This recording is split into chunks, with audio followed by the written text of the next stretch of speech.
आनंद जैन जी बठिंडा से। राधे राधे जी। महाराज जी राधे राधे। महाराज जी, क्या कोई हमारे ऊपर जादू टोना कर सकता है? क्या भजन के प्रभाव से उसको खत्म किया जा देखो, हमारी जो मान्यता है बच्चा, कि जब हमारे कर्म बिगड़ते हैं तो कोई जादू टोना करे या ना करे, हम वैसे परेशान रहते हैं। बुरी दशा आने के पहले बुद्धि बदली जाती है। वो किसी न किसी तरह से जाको विधना दारुण दुख दीन, ताकि मत पहले हरिलीन। समझ रहे हो ना बच्चा?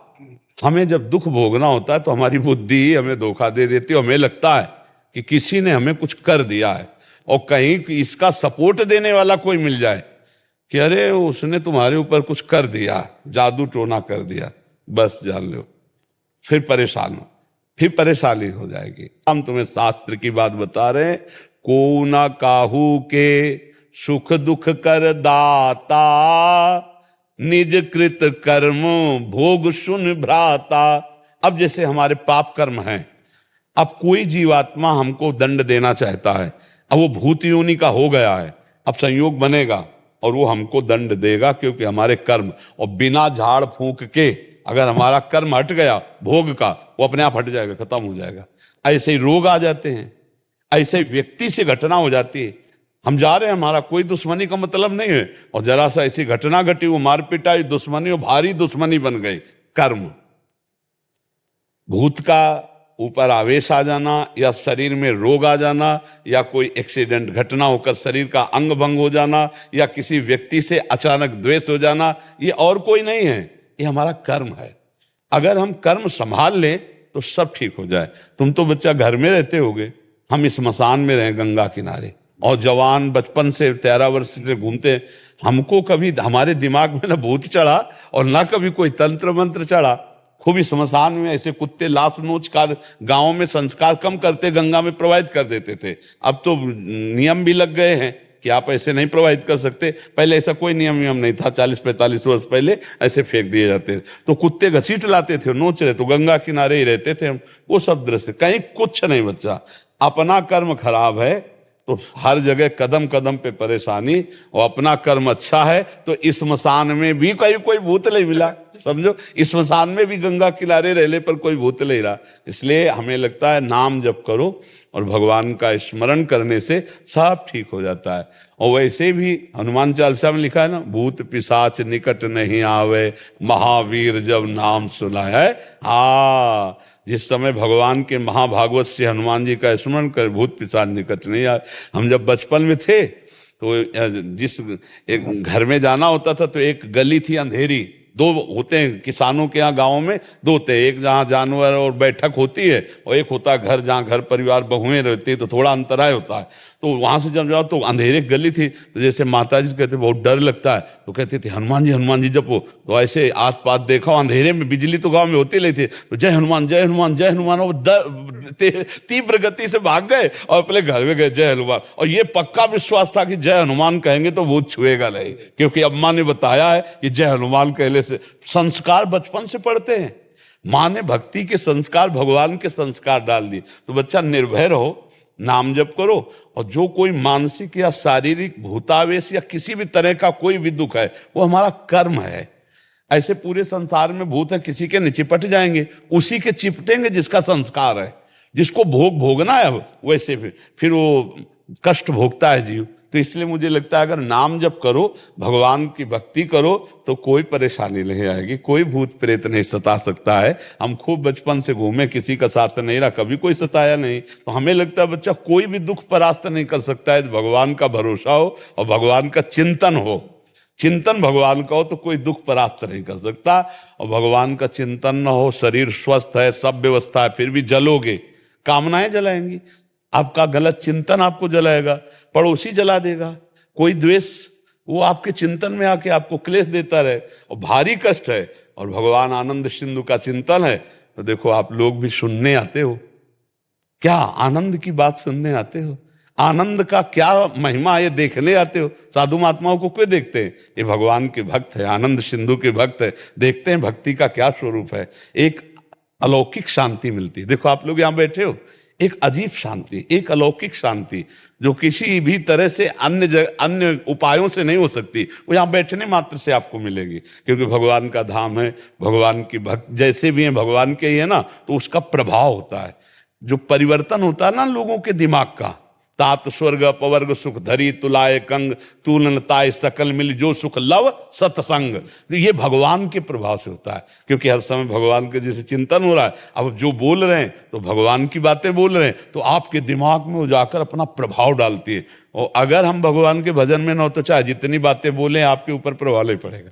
प्रभाव तभी पड़ता है जब खुद हो। तो इसलिए बच्चा नाम जप करो, भगवान के कुछ स्तोत्र है, हमें पक्का विश्वास है भगवान का नाम कीर्तन जिस घर में होगा वहां प्रेत प्रवेश नहीं कर सकते, वहां कोई तंत्र मंत्र काला जादू ये सब प्रवेश नहीं कर सकते। क्या जाता है 20 मिनट उठाओ मंजीरा और जोर जोर से भगवान के नाम का कीर्तन, जो नाम प्रिय लगे, राधा राधा राधा राधा। विशेष विशेष ध्वनियों में संत जन गाते कि संसारी पुरुषों को दुनिया पसंद है तो उसी ध्वनि में गाओ राधा राधा राधा। गाड़ी में लगा लिया और राधा राधा, संगीत और ध्वनि से ज्यादा मन आकर्षित होता है, तो उसको सुनते हैं हम। जब राधा नाम कीर्तन करते हैं तो परम मंगल हो जाता है। ये विश्वास मान लीजिए बच्चा, जिस घर में नाम जप होता है, ठाकुर जी का चरणामृत उतरता है, उनको स्नान होता है, भोग, वो आए सब जो विघ्न डालने वाले विनायक हैं, ये प्रवेश नहीं दे पा सकते। दैवी शक्तियां वहां रक्षा करती है। कभी आप अपने घर में नाम कीर्तन कीजिए, कभी किसी संत का चरणामृत मिल जाए तो अपने घर में छिड़क दीजिए, देखो उसका प्रभाव क्या होता है। भूत प्रेतों के ऊपर चढ़ते नहीं, जो भूत प्रेत स्वभाव वाले होते ना, वो अपने साथी के ऊपर चढ़ते, वो मरा हुआ भूत वाला है और ये जिंदा भूत है। अब मांस खा रहे हैं, शराब पी रहे हैं, बेविचार भूत नहीं और क्या है। अब मरेंगे तो भूत बनेंगे, तो जिंदा भूत है। अब उन्हीं के ऊपर चढ़ते हैं आकर के, कर्म बिगड़ जाता है तो वो चढ़ नहीं। हमें कोई बताओ किसी संत के ऊपर भूत चढ़े हो, किसी भक्त के ऊपर कभी भूत चढ़े हो, हमें कोई उदाहरण दो कि उन भक्त के ऊपर भूत चढ़ गए। हाँ, अगर मिलेंगे भी तो मंगल करेंगे। जैसे गोस्वामी तुलसीदास जी काशी के पार जाते थे गंगा के शौच, तो जो शौच का पानी बचता तो ऐसे सहज एक पेड़ था उसमें डाल देते, उसमें रहता था भूत। अब वो अपवित्र पानी पीता है तो शौच का अपवित्र पानी पीता। ये कई दिन घटना हुई तो वो प्रेत खड़ा हो गया हाथ जोड़ के और कहा आप जो मांगेंगे वो मैं दूंगा आपको। बोले हमने तो आपको पुकारा नहीं, कोई सेवा नहीं की। बोले बहुत बड़ी सेवा बन गई, जो आपके कमंडल में पानी बचता था ना, फेंक देते थे ना, वही हम पी लेते थे, अब हमको देना चाहते थे। बोले क्या दे सकते हो? हमें तो सिया राम जी के दर्शन चाहिए। बोले इतनी सामर्थ्य में नहीं, उपाय बता देंगे, हो जाएंगे पक्का दर्शन। बोले क्या?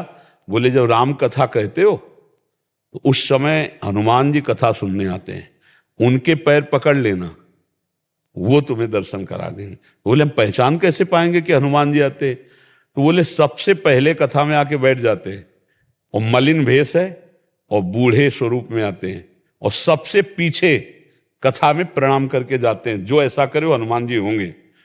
अब तुलसीदास जी जब भगवान की चर्चा शुरू देखा कि शुरू होने के पहले एक वयोवृद्ध विशाल काय आकर चुपचाप बैठ गए से, यत्र यत्र रघुनाथ कीर्तनम तत्र तत्र कृतमस्त कांजलम वाष्पवारि परिपूर्ण लोचनम मारुति नमत राक्षसांतकम। अशुभ प्रवाह करते हुए भगवान की चर्चा सुनते। और जब कथा संपन्न हुई सब चले गए, तब वहां के ऐसे रज लेके ऐसे लगाया कि भक्त चरण रज है। सोई गोस्वामी जी दौड़ पड़े, सोई भागे हनुमान जी। तो तुलसी घाट से काफी दूर है संकट मोचन हनुमान जी, वही संकट मोचन हनुमान जी। तो काफी दूर में जाके चरणों के, तो हनुमान जी रुक गए। बोले क्या चाहते हो? तो कहा सिया राम जी के दर्शन। तो कहा यहां नहीं, चित्रकूट चलो।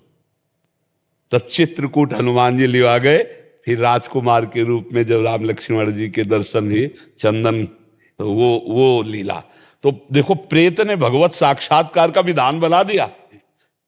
प्रेत ने भला मंगल किया, महामंगल कर दिया भगवान के दर्शन का, साक्षात्कार का। तो हमें नामदेव जी को एक बार प्रेत में भगवान विट्ठल के दर्शन हुए महाराष्ट्र में। तो जो भगवान का नाम जप करते हैं, भगवान का कीर्तन करते हैं, भगवान की भक्त, उनको कभी कोई अमंगल नहीं कर सकता। जिते विनायक शुभ अशुभ विघ्न करे नहीं कोई, और विघ्न करे नहीं कोई, डरे कलिकाल कष्ट भय, हरे सकल संताप हरस हरिनाम जपत जय। कलयुग डरता है नाम जपक से ये जितने राक्षसी स्वभाव के हैं, जितने आसुरी शक्तियां, ये सब डरती हैं भगवान के भजन करने वाले से। इसलिए खूब नाम जप करो।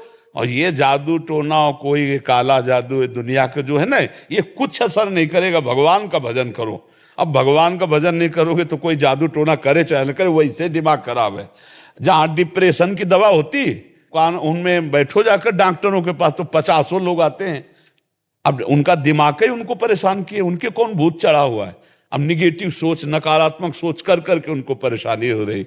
हमें लगता है हम व्यर्थ का चिंतन न करके राम कृष्ण हरि जपे, राधा राधा जपे तो सर्व मंगल हो जाए। कोई ऐसा नहीं तंत्र मंत्र जादू टोना कि हमें कोई परेशान किए, कोई नहीं। हमारा कर्म ही हमको परेशान किए, और दूसरा कोई। अगर ऐसा होता तो जितने तंत्र मंत्र वाले हैं सबको मार डाले, स्वयं राजा बन जाए, स्वयं सब विधान बन जाए। पर कर सकते हैं क्या? नहीं कर सकते। हाँ, उतना ही कर सकते जिसका भोग आया है, और फिर मुठभेड़ हो गई तो फिर हो जाएगा, क्योंकि तुम्हें वो भोगना है, दुख भोगना है, अन्यथा नहीं।